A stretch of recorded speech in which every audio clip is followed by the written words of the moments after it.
सभी को नमस्कार। जिस तरीके से मैंने कहा था कि भारत बनाम साउथ अफ्रीका में, साउथ अफ्रीका भले ही पहला T20 मैच हारा हो, लेकिन साउथ अफ्रीका मजबूत टीम है और वो वापसी जरूर करेगा और भारत को अपनी बल्लेबाजी में सुधार की गुंजाइश पर सुधार करना होगा। और वो देखने को मिला जिस तरीके से भारत दूसरे T20 में फिर से वही गलती हुई जो पहले हुई, शुरुआती विकेट्स जल्दी खोए। और जिस तरीके से शुभमन गिल के बारे में और सूर्य कुमार यादव के बारे में मैंने कहा भी था, आप लोगों ने सुना भी होगा, तो आप लोग देखिए भी उससे शुभमन गिल जिस तरीके से आए, पहली बॉल पर ही 0 पर आउट होते हुए फिर से नजर आए। फिर से एक तरीके से आप कहें वो जल्दबाजी, वो पहली गेंद पर मैच खत्म करने की कोशिश, साथ ही कप्तान सूर्य कुमार यादव भी जिस तरीके से आए, चौका लगाया, अच्छे दिख रहे थे। लेकिन फिर वही हर गेंद पर जब आप शॉट खेलने की कोशिश कर रहे हैं बड़ा, वो संभव नहीं है क्योंकि सामने से भी गेंदबाजी ये कोई बांग्लादेश जिम्बाब्वे वाली गेंदबाजी नहीं है या वेस्ट इंडीज वाली आप कह लो।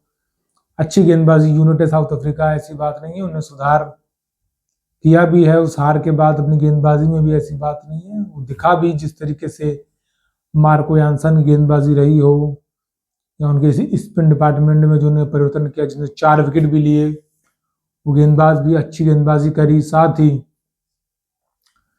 भारत की जो गेंदबाजी पहले मैच में दुरुस्त नजर आ रही थी, उसकी दूसरे मैच में पोल खुलती नजर आई। क्योंकि जिस तरीके से खासकर अर्शदीप सिंह आप देखिए 13 से ज्यादा की इकोनॉमी से रन देते हैं और आप वाइड बॉल डाली गई मैच में, वो बिल्कुल ही गेंदबाजी का स्तर बताती है अपने आप में क्या रहा कल भारत की गेंदबाजी का। इस तरीके अर्शदीप एक ही ओवर में 6 वाइड बॉल डाल गए। आप सोचिए 6 वाइड बॉल एक ही ओवर में डाल दी, तो गेंदबाजी का कल क्या आलम रहा। क्विंटन डिकॉक कोई इतने बड़े बल्लेबाज तो नहीं थे, कोई क्रिस गेल तो नहीं थे जो हर गेंद पे ही छक्का लगाने को देख रहे हों। उनके सामने जिस तरीके से भारतीय गेंदबाजों के पसीने छूटे कल, तो कहा जाएगा असली खौफ, असली डर, असली कपकपाहट इसे ही कहा जा सकता है। क्योंकि साफ साफ दिख रहा था जिस तरीके से हर गेंद वाइड वाइड कल भारत ने वाइड के भी बहुत ज्यादा रन दिए, तो लास्ट में टोटल में भी जुड़े। जैसे साउथ अफ्रीका 213 तक मजबूत टोटल में पहुंची और भारत को 51 रन से करारी शिकस्त हार का सामना करना पड़ा। क्योंकि भारत गेंदबाजी में अनुशासन, नियंत्रण बिल्कुल भी नजर नहीं आ रहा था। जसप्रीत बुमराह भी 11.25 यानी 11.25 की इकोनॉमी से रन दिए। इसी बुमराह की गेंदबाजी भी कल बेहद नजर आई और एक भी सफलता वो अर्जित नहीं कर पाए। वरुण चक्रवर्ती इंप्रेसिव नजर आए, फिर से 8 से अंडर की इकोनॉमी में रन दिए, 2 विकेट लिए, 4 ओवर में सिर्फ 29 run, 29 run, good economy and good bowling figures with wickets and with economy. जिस मैच में 200 पार प्लस स्कोर गया हो उसमें गजब गेंदबाजी रही वरुण चक्रवर्ती की।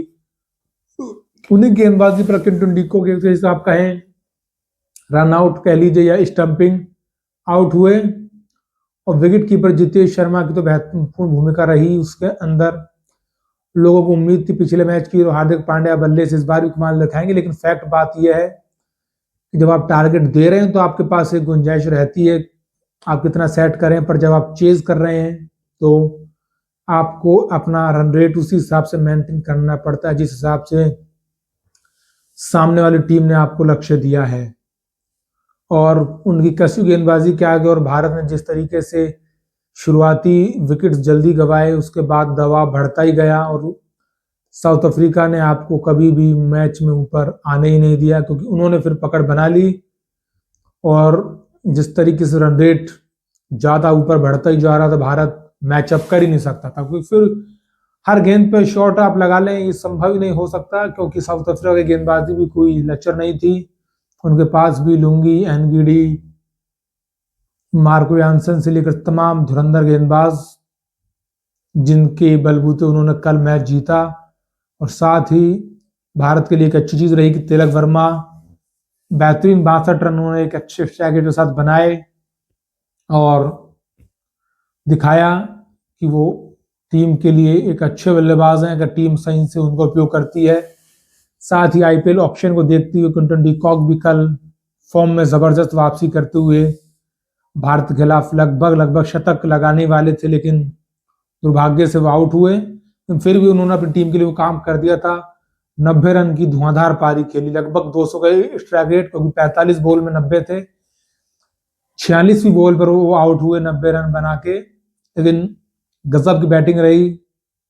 साथ ही भारत को अब जो तीसरा T20 है धर्मशाला में खेलना है 14 दिसंबर को, उसके लिए भारत को और सजग रहना होगा, क्योंकि यहां से जो भारत की बल्लेबाजी की कमियां नजर आई हैं वो तो आई हैं, साथ ही गेंदबाजी की जो वाइड डाली गई हैं, जसप्रीत बुमराह का फीकापन, हर चीज साफ जो नजर आई वो भारत के लिए T20 विश्व कप में चिंता जरूर पैदा कर सकता है। क्योंकि भारत इस बार T20 विश्व कप में जिस तरीके से छोटी टीमों के खिलाफ खेलेगा, प्रदर्शन में मैं छोटी टीमें कह रहा हूँ, बाकी किसी का मान सम्मान कम करने की कोशिश नहीं है, तो भारत को लगेगा कि हम बहुत अच्छा खेल रहे हैं। क्योंकि देखिए उनके हल्के गेंदबाज हैं, आप चौके छक्के लगा लोगे, लेकिन मजबूत टीमों के साथ जब आप नॉकआउट मैचेस खेलोगे, सेमीफाइनल, क्वार्टर फाइनल, फाइनल, तब आपको टक्कर की टीम मिलेगी और तब आपको मुश्किल होगी और हार का स्वाद चखना पड़ सकता है। इसलिए भारत अपने खेल में सुधार करे, बेहतर करे,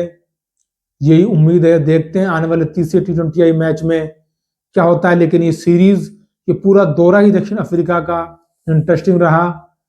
खासकर टेस्ट सीरीज में तो भारत वापसी कर ही नहीं पाया, पर साउथ अफ्रीका ने जरूर वनडे में भी रोमांच पैदा किया और T20 में भी रोमांच पैदा किया। आगे भी यही उम्मीद है, फुल पैसा वसूल मुकाबले होंगे। इसी के साथ इस बातचीत में इतना ही। जय हिंद, जय भारत।